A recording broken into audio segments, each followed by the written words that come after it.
Greetings, friends. I've been biking for my entire adult life, and I've lived in Toronto over the course of my life. I've had the opportunity to go to other places, but I've always been based in Toronto biking since I was a kid, and I would have used mountain bikes originally, but a few years ago I started using e-bikes or electric bikes. I'm going to discuss my e-bike, which I've had now for over 2 years, I think 2.5 years roughly, since I got it. And I got it at Bicycle Depot. They sold it to me for $350 because it was used. Some guy had left it at the shop, basically new, a new bike, and hadn't come back for it in a number of months to reclaim it. Basically, the guy disappeared. So it was a second-hand bike, but basically new from the Walmart catalog. And it's a Muello e-bike, which I have here. And I'm going to be discussing why this bike is likely one of the world's most economical bikes, e-bikes. It should go down in history from this time period of the late 2010s and early 2020s as perhaps the most economical deal for a functional e-bike you ever get. But before I talk about this bike, I want to talk about my old bike.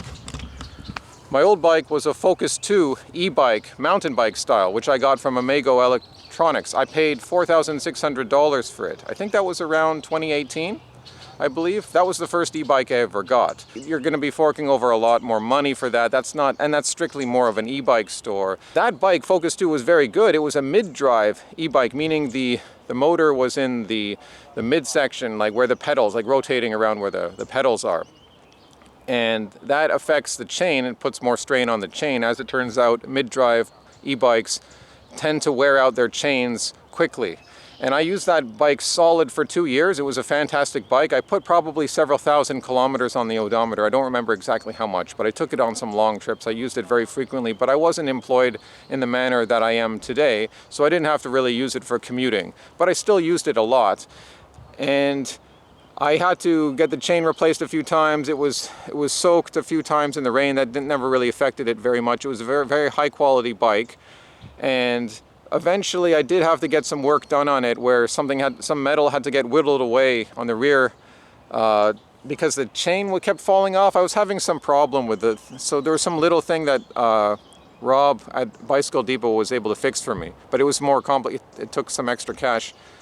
And not long after I had that work done and the bike was functioning so smoothly again, it was stolen near Yonge and Dundas, a few blocks away on Shooter Street, I believe, which is a really stupid place to leave a bike. But I used 2 locks, a U-lock and a cable lock, but I left the bike there in a bad part of town where there's junkies and homeless people and you don't know what could happen. And it was this was not long out. This was less than a year into the pandemic lockdown, so I was down there for the protests. So I locked the bike and didn't get back to it in over 7 hours. So during that time, the guy was brazen enough. He sawed through the U-lock in 2 places and then was able to disable the cable lock probably with a hammer. We saw the evidence I saw with my friend, we saw the evidence of the 2 locks lying there on the ground. So I saw what he had done. He was brazen enough to do it, I'll give him credit. I did report it to the police, but of course, never got the e-bike. That's not surprising. You're not gonna find it, but I will have the satisfaction of knowing that he's going to have problems with that bike, or I mean, he might sell it to someone, but it was a good bike. But you don't need to pay $4,600. That's why I'm talking about this previous history of my old e-bike. Great bike, went 30 kilometers an hour maximum speed. You would want a bike to go a bit faster than that. Even a mechanical bike can go faster than 30 kilometers an hour if you just use your own energy. But they do something to e-bikes. I don't know, for legal reasons. They try to limit it so that past a certain speed, it becomes difficult to pedal. And the way these bikes work is you pedal and it kickstarts the motor. Now some of them have throttles where you can turn on the motor solid and it'll stay on, but I never figured out how to do that. That's actually the riddle of this new bike. I never figured out how to do it, turn on that throttle. I only did it by accident, but I've done it by accident like 10 times, 7 or 8 times. There's always some strange combination of pushing a very limited number of buttons on the control panel. There's only 3 buttons there, up, down, and center. But then there's this icon that lights up. It's like icon of a man, a pictograph of a man cycling, basically. And then it's like, going, and you don't have to pedal at all at that point. Never figured out how to turn that on, because I didn't buy the bike with any instruction manual. I just got it secondhand. But I'm already getting into the next bike, which is really what I meant to be discussing, because it is way more economical than the Focus 2 e-bike. And the main difference is that this is a hub drive. So whereas my old bike that got stolen, the $4,600 bike that got stolen, although it did get a good 2 years out of it, that was a mid-drive, and I shattered the chain after about 1 year of using that bike. I actually was going over a bridge once, and the chain collapsed, it disintegrated, because I overused it too much. And actually, you can with a lot of these e-bikes, you can still make them work, even if without the chain, because a little movement of the pedals tends to kickstart the motor, the pedal assist or whatever you would call it.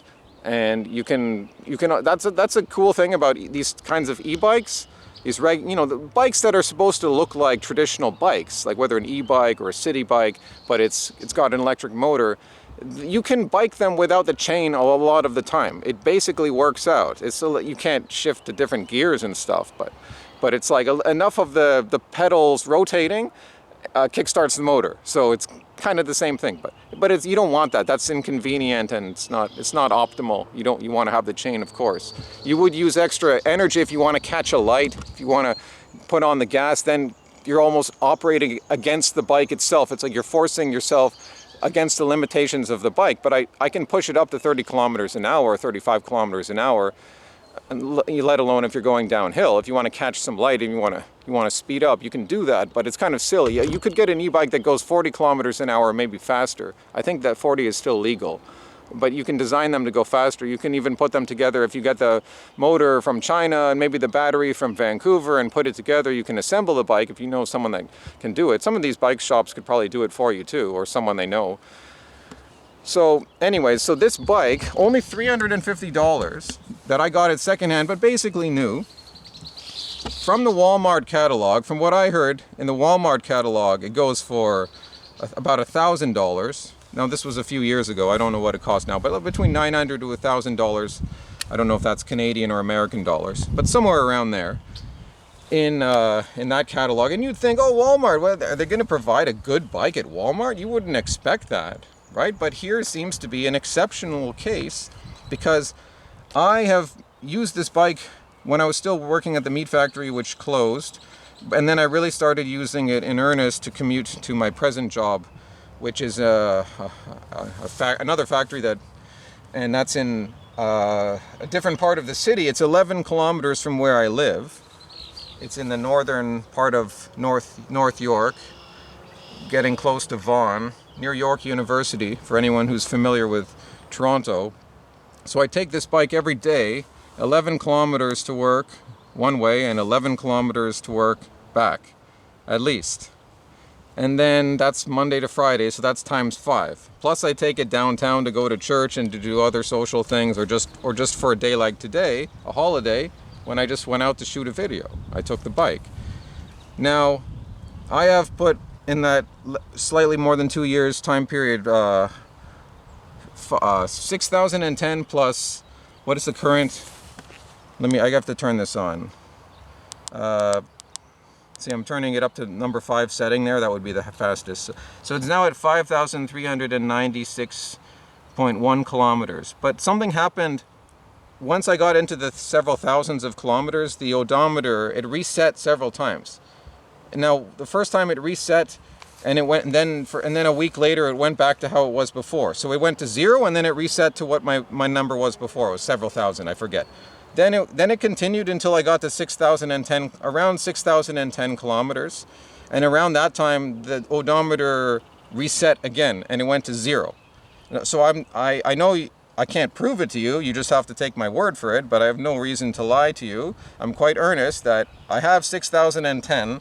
Plus 5,396.1 kilometers on the real odometer. That's honestly the truth. So that would be 6,000 plus 5,000 is 11,000. That's 11,400 roughly. That's the ballpark I have of 11,400 kilometers on this bike. It's still going strong. I've taken it back to Bicycle Depot several times for work on it. Usually, maybe like new brake pads. That's usually the thing. I go through brake pads about 3 times a year. I'm wearing out the brake pads, but they give me a good deal. And I've had a problem with the, I've wiped out on this bike probably 5 or 6 times. Nothing too serious. One time I kind of sprained my foot, and then, yeah, I wiped out like more than a few times. This bike has been drenched in the rain numerous times, probably like 20 times it's been completely drenched. And I wore out the plug to cover the electrical socket, it was like a rubber stopper. So my only complaint is, that's going to break after about a year. That rubber is going to wear away.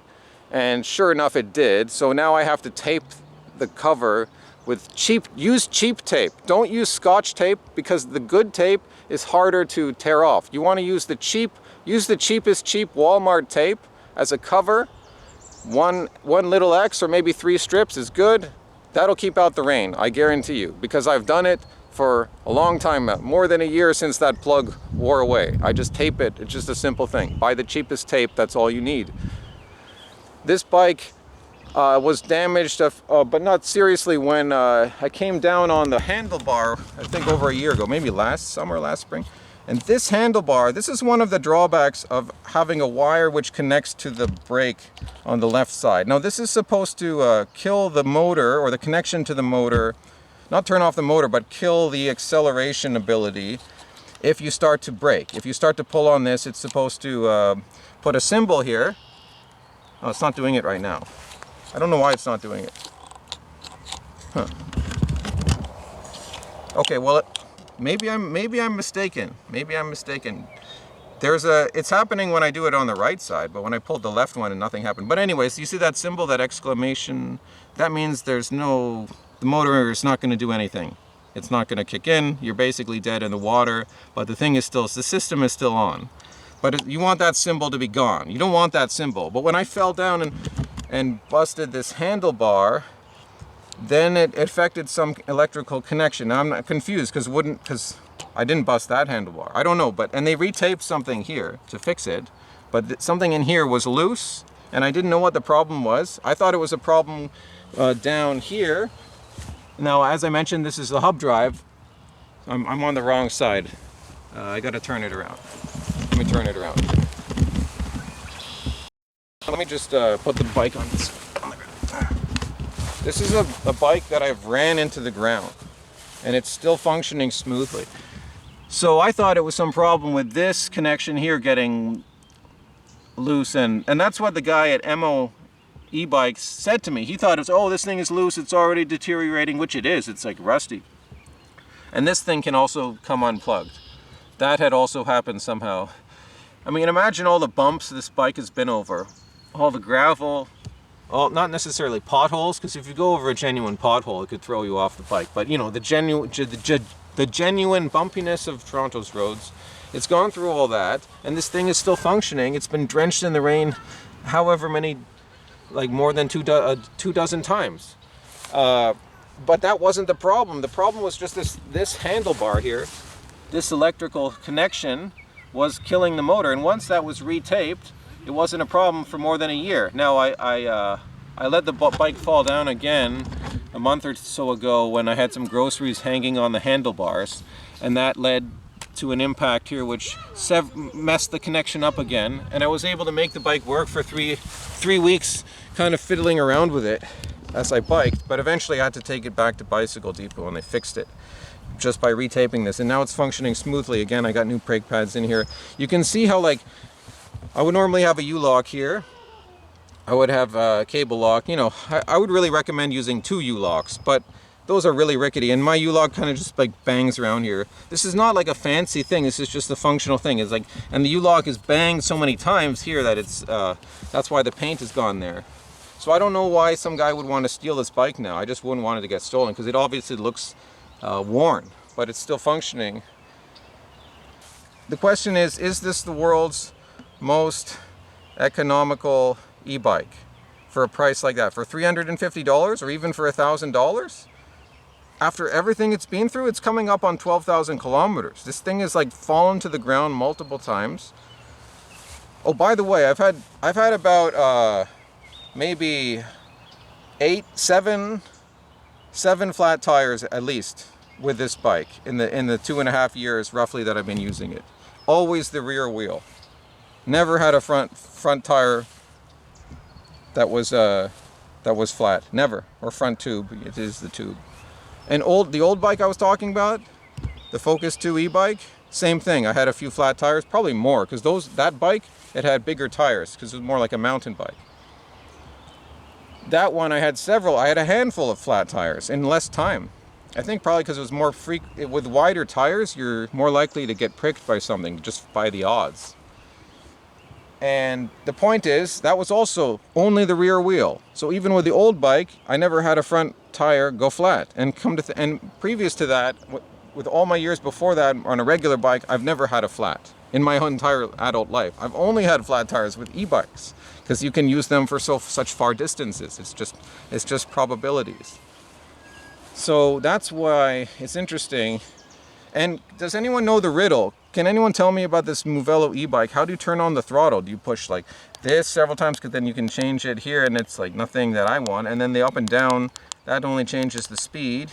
And if you press down on this, it turns off. There's no other input. There's no other electrical thing you can do other than fiddling with the brakes. You can just turn that up and fiddle around with this thing. I'm just pushing the middle button. Do I push a combination of these buttons? I don't know. It's just a mystery, total riddle. How do you turn on the throttle? But it doesn't really matter because you don't have to pedal very hard to use this bike. So it's one of those things like, do you need a kickstand? Not really. Do you need to know how to turn on the throttle? Not really. It's a functional bike. You run it into the ground. Don't pay more than $1,000 for a functional e-bike for real. Whether that's American dollars or Canadian dollars, I don't know. But don't pay more than $1,000. Don't get a mid-drive bike, get a hub drive. The hub drives are cheaper than the mid-drives. I don't see why they invented mid-drive bikes, maybe for some sporting situations where perhaps it's better to have a mid-drive mountain bike if you want to go up a hill very quickly, so the center of the motor is further up the bike, I guess, so that might aid in that process of a steep climb perhaps, but otherwise it's just not worth it. It's going to wear out the chain much more quickly. That's not economical. As a functional e-bike, you just don't need a mid-drive. They're almost like a specialty thing that shouldn't really exist on the mass market. The Focus 2 e-bike I got, that was one of the main things I would have done differently. I wouldn't have gotten a mid-drive. Hub drives are actually cheaper, significantly cheaper. It's just the motor is here at the back instead of here with a mid-drive. The hub drive has been using this on one chain. I forgot to mention that earlier. This same chain has lasted for 11,400 kilometers without any significant problems. Even the brothers, Rob and Rick at Bicycle Depot, they said like they're quite impressed with how this bike has lasted. All the stuff that it's gone through for just a Walmart catalog bike. And you might ask, does it feel different to use a hub drive bike as opposed to a mid-drive bike? I would say no, not really. Perhaps if you're paying attention, it feels a little different using the mid-drive bike, which I had for over 2 years, well, about 2 years before it was stolen. Well, then I had to use a regular bike for about a year, and then I got this present one. And no, it doesn't seem like that much different. It essentially feels like the exact same thing. So you can spend $350 or $500 to $1,000 to get the same functionality, or you could spend more than $4,000, although perhaps prices have gone down since a few years ago for these sorts of more high-end e-bikes. You can spend that, and the bike is going to have slightly more perks, might go a bit faster, might be more badass, but maintenance? Often the more expensive bikes need more maintenance, but again, that just might be the distinction between the mid-drive versus the hub drive. There's a lot of glass on the sidewalk. You have to be able to avoid them. This bike, with its tires, that's about as small as I would want them. But it might be better to have a slightly bigger tires. It would be more comfortable, perhaps, provide more cushioning, possibly safer, possibly bigger tires are less likely to get caught in grooves and things like that. But at the same time, in my experience, I think this tire size is ideal because there's so much glass you have to be navigating. It's amazing how people are like animals and they just leave broken shards of glass on the sidewalk. You have to be scanning all the time, and you have to take the sidewalk because in most parts of the city the roads are like highways and you'll get killed. It's not worth it. and no one's on the sidewalks anyways. It's just a few people, especially not early in the morning. So you have to survive. You can't follow every rule, every technical rule. You have to honor the spirit of the rule, which is to not mess around with pedestrians if possible. But sometimes you have to pass people biking. That's just the nature of the jungle that we live in. I don't want to mess around with anyone, but got to pass down the sidewalk because Keel Street is like a highway, kind of. Like it has 18-wheeler trucks on it. Hasta luego, amigos.